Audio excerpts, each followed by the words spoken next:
Welcome back to our channel Bezwadi and cooking corner. Hi అండి, నేను మీ సునీత. ఈ రోజు మన వీడియోలో చింత చిగురు పచ్చి రొయ్యల కర్రీని అయితే ప్రిపేర్ చేస్తున్నానండి. తక్కువ మసాలాలు వేసి చేస్తానండి, ఎక్కువ స్పైసీగా లేకుండా. సరేనా? ఇప్పుడు దీనికోసం 300 గ్రాములు పచ్చి రొయ్యలను అయితే తీసుకొని నీట్గా క్లీన్ చేసుకొని లోపల ఉన్న నరం కూడా తీసేసుకున్నాను నీట్గా. ఇదిగోండి చింత చిగురు. ఈ చిగురుని అయితే 2 గుప్పుల వరకు తీసుకున్నాను. ఒక 4 సార్లు శుభ్రంగా కడిగేసి ఇసుక అనేది ఏం లేకుండా బట్ట మీద ఆరబెట్టుకొని ఇదిగేలాగైతే తీసుకున్నానండి. ఇప్పుడు ఈ కర్రీలోకి నేను వేసుకునే గరం మసాలా అయితే ఇదేనండి, చూసారు కదా. వీటన్నిటిని కొంచెం డ్రై రోస్ట్ చేసుకొని మిక్సీ పట్టుకోవాలి. అయితే స్టవ్ ఆన్ చేసి కడాయి పెట్టుకున్నాను.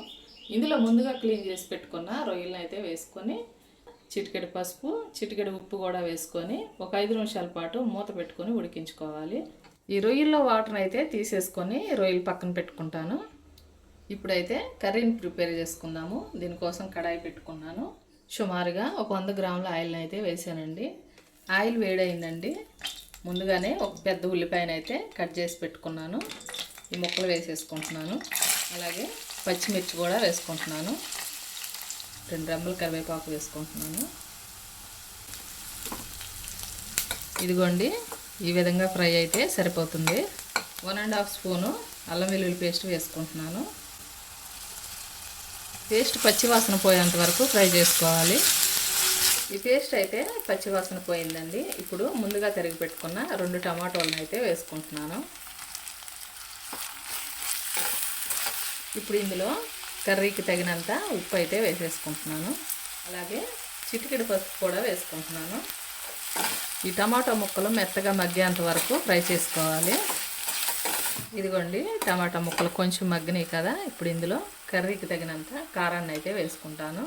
కారం అయితే 2 స్పూన్లు వేసుకుంటున్నానండి.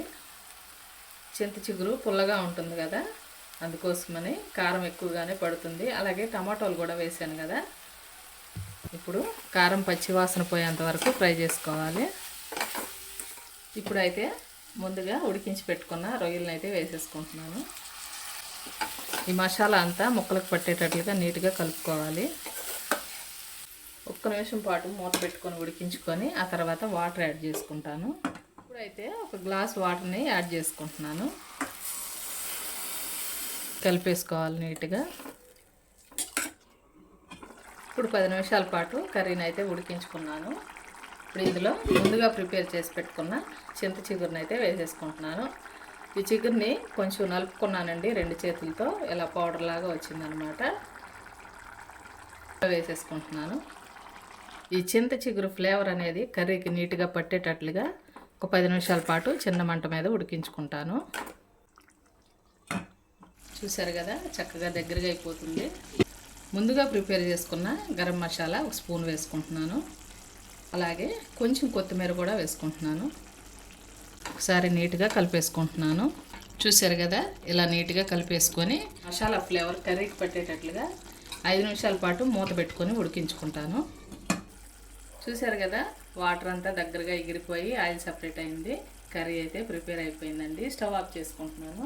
చూసారు కదండి, నేను చేసిన విధానం మీకు నచ్చిందా? చాలా ఈజీ ప్రాసెస్లో చేశాను కదా. టేస్ట్ అయితే చాలా చాలా బాగుంటుంది. నచ్చిందా మీకు? నచ్చినట్లయితే డెఫినెట్గా మీరు కూడా ట్రై చేసే విధంగా ఎంజాయ్ చేయండి. ఈ రోజుకైతే ఇంతేనండి రెసిపీ. మరో మంచి రెసిపీతో మళ్ళీ మీ ముందుకు వస్తాను.